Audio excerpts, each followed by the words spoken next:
Yeah, Melissa, there was a big turnout here this afternoon. The scene is clearing now, but police estimate at its peak, 1,000 people were gathered here at Nathan Phillips Square under the hot sun, calling on leaders to demilitarize, defund, and abolish police. They say it is a pressing issue, not just here in Toronto, but right across the country.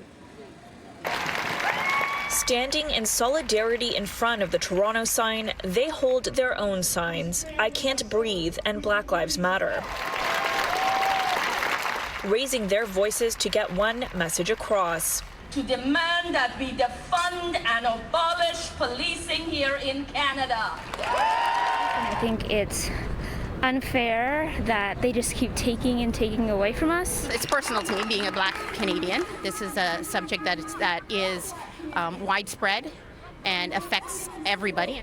The rally at Nathan Phillips Square follows a month of intense cases of alleged police brutality, sparking an uprising against police services. Clearly, we're not expecting to snap our fingers and the police suddenly to disappear. But what they are demanding is a 50% reduction in the Toronto Police Service's $1.2 billion budget. Every single day, there's another example of why the police need to be defunded and abolished, right? It's not like it's going away. Examples like the death of 29-year-old Regis Korchinski-Paquette. She fell from her balcony while police responded to a mental health call from her family. People shouldn't die during wellness checks. It's obviously not working. The police do too much. Another wellness check this month resulted in the death of Ijaz Chaudhry. The 62-year-old was shot and killed by Peel police after the use of a taser and rubber bullets. The police have become the untouchables. Enough is enough.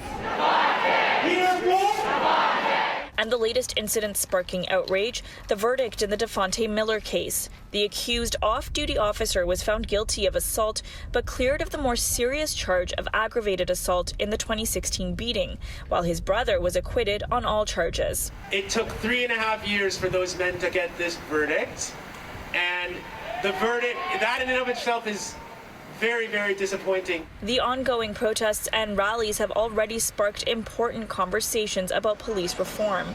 This week, Mayor John Tory called for changes to stamp out systemic racism, even putting forward a motion to create a new non-police response team for non-violent calls.